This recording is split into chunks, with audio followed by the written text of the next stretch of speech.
Speaking of controversies about who invented a product, we got a great email from a guy named Davin about Todd Field's role in Big League Chew. Let's go to the time crisis mailbag. Jake, you're great at reading emails. You want to walk us through this one? Yeah, I mean, this is great to circle back to Big League Chew because that was another product with a contentious history that TC was early on the beat with. That was all you. Yeah, no, Jake. I mean, I had seen Tar. I was cruising the Todd Field wiki, and I was like, "What's this?" Hey, TC, my name is Davin, and I'm a longtime head based in Brooklyn, New York. I'll skip straight to the point. One of my favorite crew conversations comes from episode 185, Big League Bayo. I'm a massive fan of director Todd Field, and I was surprised to hear he had a hand in creating the American chewing gum Big League Chew. Okay, I thought about it at least once a week. This Sunday morning, I was rolling through, shout out, Moe's Doughs, a donut shop in Greenpoint, Brooklyn. As I ordered a croissant, egg, and cheese and an iced coffee, good order, actor Patrick Wilson entered, carrying a large watermelon.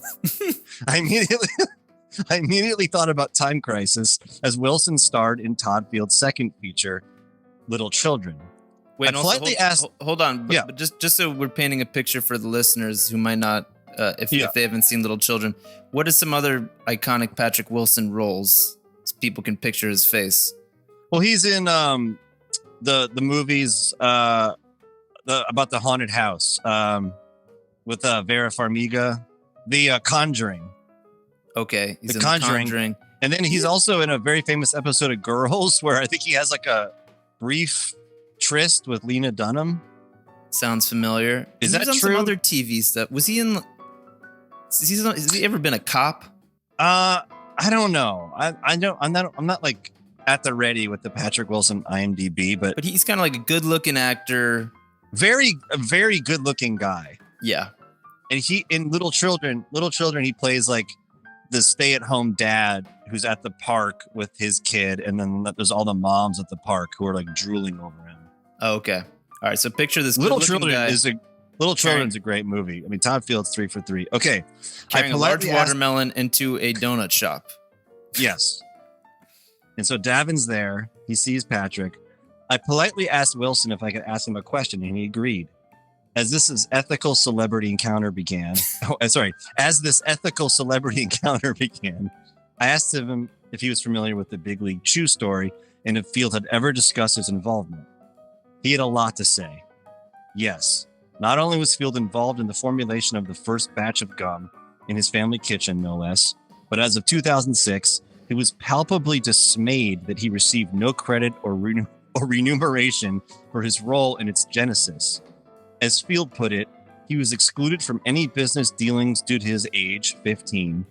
Additionally, Wilson offered that he enjoyed the film Tar and recommended that the Apple Crisp donut at this place. I thanked Wilson for confirming my mid-tier obsession and wished him well. My takeaway, you can't stop a creative and motivated individual. Field's collaborators may have absconded with the bread, but he's had the last laugh with his successful film career. I hope you enjoyed my story. Have a great summer. Best wishes to my favorite internet radio show, Davin, in Brooklyn. Great email. I mean, yeah, usually if Patrick Wilson's getting stopped on the street, it's probably like, oh, hey, I love The Conjuring so much. Like, those are some of my favorite horror movies. You know, I love you. Yeah, or just as an actor. And he's one of these guys. If you look up a picture, you've seen him in something. So he probably also gets a lot of people being like, wait a second. Wait a sec. What? Did we go to college together? I think I know you. And he's like, yeah, I was on an episode of Girls and I was in The Conjuring. So he probably gets, because he's not Matt Damon, but he's a very successful actor. So he probably gets people all the time asking him weird questions or just kind of bugging him.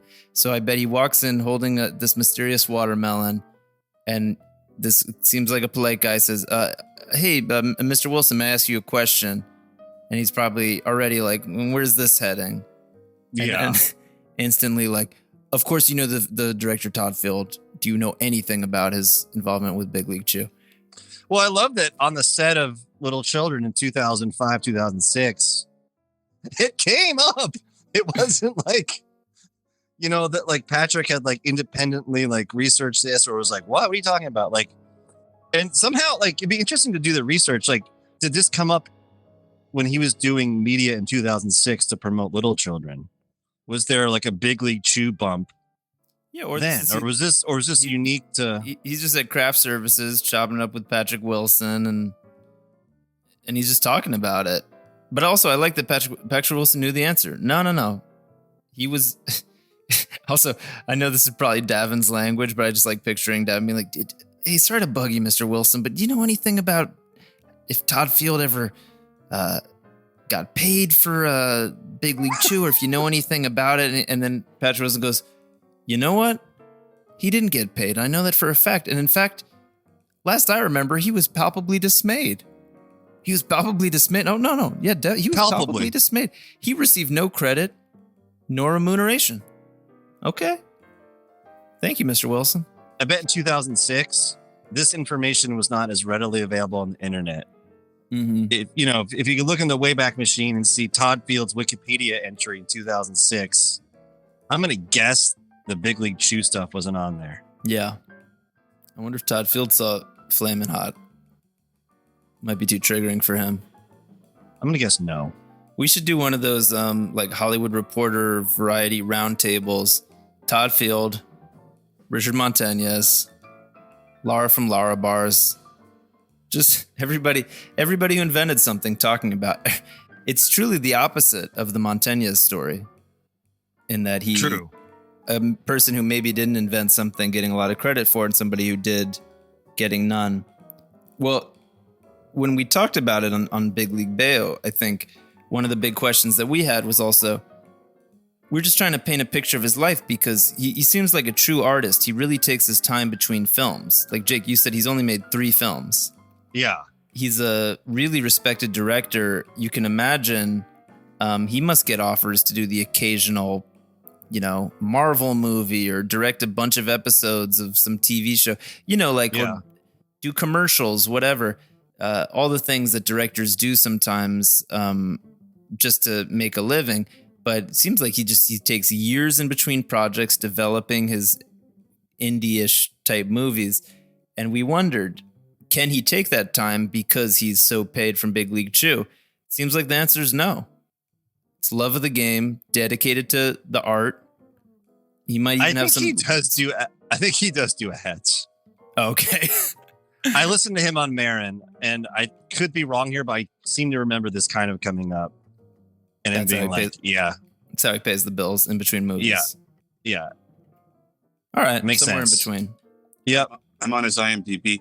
Are we aware that Todd Field is also an actor with numerous credits? He's in Eyes Wide Shut.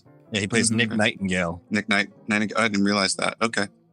Well, I think we had joked about that on that episode, Big League Bayo, of Todd Field on the set of Eyes Wide Shut with Stanley Kubrick. Oh, right. Yeah, Somehow pulling Stanley aside at Crafty and being like, let me tell you. And it's just him fuming over the Big League Chew debacle. Maybe sneaking in some Big League Chew onto that table as a way to sort of introduce it.